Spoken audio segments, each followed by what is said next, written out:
Video में हम लोग क्लास 9 सब्जेक्ट मैथमेटिक्स एक्सरसाइज 1.3 का क्वेश्चन नंबर 5, 6 एंड 7 सॉल्व करेंगे।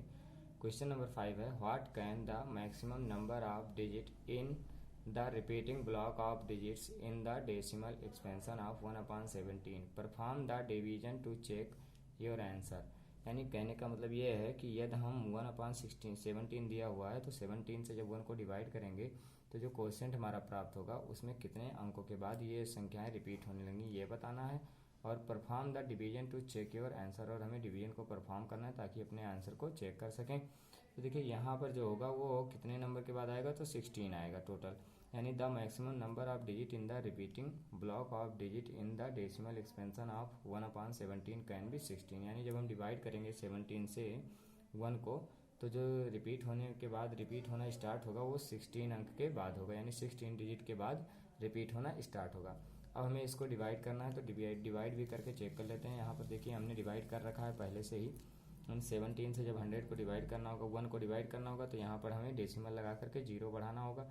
अभी भी ये कम पड़ेगा तो दोबारा यहाँ 0 बढ़ा करके यहाँ पर भी दोबारा 0 बढ़ाना पड़ेगा। यानी इस प्रकार हमने जब इसको डिवाइड किया तो यहाँ पर देखिए संख्याएं जैसे 0, 5, 8, 8, 2, 3, 5, 2, 9, 4, 1, 1, 7, 6, 4, 7 फिर 0, 5। यानी देखिए 0, 5 से स्टार्ट हुआ था, यहाँ पर 0, 5 से दोबारा स्टार्ट हो गया वही संख्या। यानी कि अगर हम इसको काउंट करें कि कितने संख्याएं हैं तो देखिए यहाँ पर 1, 2, 3, 4, 5, 6, 7, 8, 9, 10, 11, 12, 13, 14, 15 और ये 16। यानी टोटल कितने संख्याएं हैं, 16 है। 16 के बाद क्या होगा, दोबारा संख्याएं रिपीट होने लगेंगी। तो इस प्रकार से हमें यही चेक करना था कितने संख्याओं के बाद रिपीट होगा। यानी कि यहाँ पर लास्ट में हमें थोड़ा सा क्या लिखना है कि 10 1/17 इक्वल टू इतना, यानी इस पर हमने बार लगा दिया, मतलब इतने अंकों के बाद यही संख्याएं दोबारा रिपीट होने लगेंगी। By long division the number of digits in the repeating block of digits in the decimal expansion of इतना इज 16। यानी टोटल अभी हमने काउंट किया था कितने आए थे, तो 16 आए थे।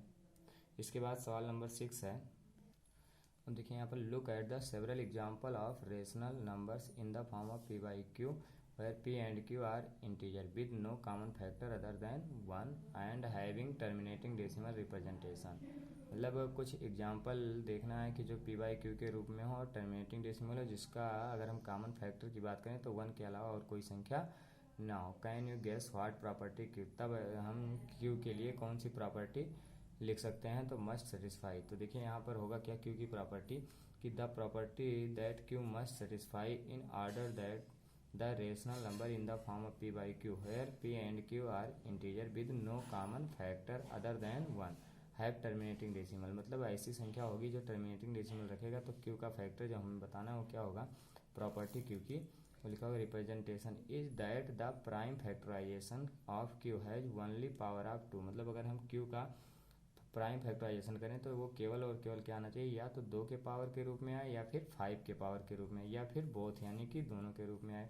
Q must be of the form 2 के पावर m या इनटू में 2 के पावर n, या फिर इस रूप में होगा। यानी यहाँ पर ये 5 होना चाहिए था, ये 5 के पावर n होगा।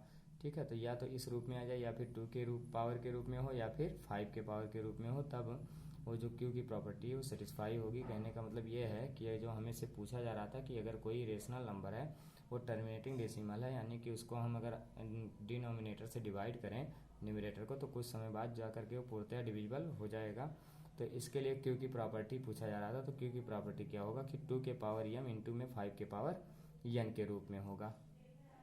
अब इसके बाद क्वेश्चन नंबर 7 क्या है कि write 3 numbers whose decimal expansion are non terminating non recurring. मतलब हमें 3 संख्याएं अपनी मर्जी से लिखना है जो क्या नाम है, नॉन टर्मिनेटिंग हो और नॉन रिकरिंग हो। इससे कहने का मतलब देखिए यहाँ पर जो नॉन टर्मिनेटिंग होता है वो दशमलव के बाद संख्याएं आती जाती हैं लेकिन वो कभी पूर्णतः डिविजिबल नहीं होता। तो देखिए यहाँ पर 0.01 फिर हमने लिख दिया 001 फिर 1001। इस प्रकार से ऐसे संख्याएं लिखी जा सकती हैं, बहुत सारी संख्याएं हो सकती हैं। हमें अपनी मर्जी से लिखना था तो हम 3 संख्याएं इस प्रकार से यहाँ पर लिख दिए हैं जो क्या है, नॉन टर्मिनेटिंग है और नॉन रिकरिंग है। यहाँ पर देखिए जैसे 20 है फिर 200 हमने लिख दिया, यानी कि ये रिपीट नहीं हो रहा है। तो ना तो ये रिकरिंग है और ना ही टर्मिनेटिंग है।